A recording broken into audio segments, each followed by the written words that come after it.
အဲ့လိုရင်ဒီ Facebook ပေါ်တင်နေ YouTube ပေါ်တင်နေဒီလိုကျွန်တော်စတင်လိုက်ပြီဆိုရင်ကျွန်တော်အဲ့ချင်းကို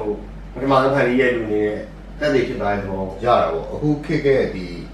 ကျွန်တော်တောင်းနေတဲ့ social platform တွေကနေပြီးတော့တစ်စင်ထားမျိုးလုပ်လို့ရတာပါစကားမစဘရာသာဦးတချင်းတွေကိုဘယ်ကနားထောင်လဲရာတော့ပြင်တော့ကျွန်တော်တို့ဟို CD တွေတိတ်တွေကတော့မရှိတော့ဘူးရုံးငယ်တော့ဆိုရင်တော့ရှိတာပေါ့အခုကျတော့ကျွန်တော်တို့ digital platform တွေကနေပဲနားထောင်တာများတယ်အထူးသဖြင့်ကျွန်တော်နားထောင်တာ YouTube ရဲ့အာရုံ YouTube ကတော့အဓိကပေါ့အဓိက video တော့အဓိကလို့ဖြစ်နေတော့ဟိုကောင်းနေကြတော့ကျွန်တော်တို့ကအားကြတန်းကုန်နေတာတော့ဘာလို့လဲအဲ့လိုတွေတိုးပြစ်တာလည်းပါရှိကျွန်တော်တို့ဒီမှာကြတော့အဲ့ဒီ digital platform တွေကဘယ်လောက်အကျိုးသက်ရောက်မှုရှိလဲပြီးတော့ဟို brother နဲ့ပတ်သက်နေတဲ့အတိုင်းမှာဂီတလောကမှာဘယ်လို brand တွေ brother ထင်အမှန်တမ်းပြောရတော့ဒီ digital platform တွေကဘယ်လောက်ထိအရေးပါလဲအရေးကြီးတယ်ကျွန်တော်တို့အတွက်ဘယ်လောက်ထိပါတယ်ကျွန်တော်တို့အတွက်ဒီ digital platform တွေကသာလေတခြင်းသားထောင်တဲ့ device တွေဖြစ်တယ်ကျွန်တော်တို့ hardware တွေဖြစ်နေလို့ပဲ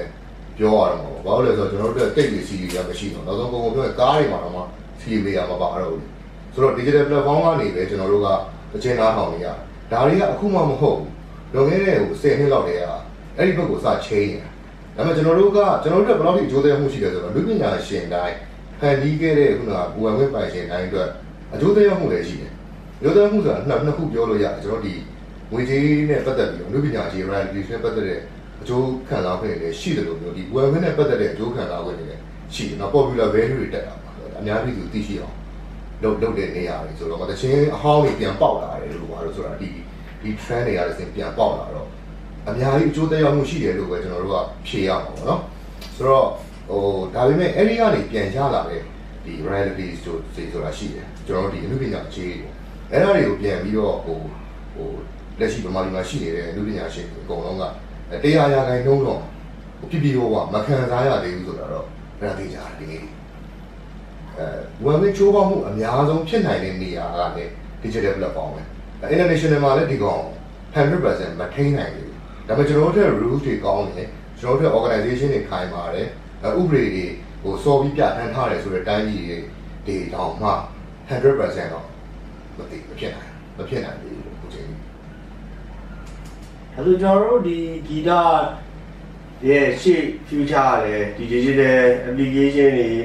ဒီ YouTube တွေအဲ့ပေါ်မှာပဲသွားမှာပေါ့မှန်တော့ကျွန်တော်ဒါ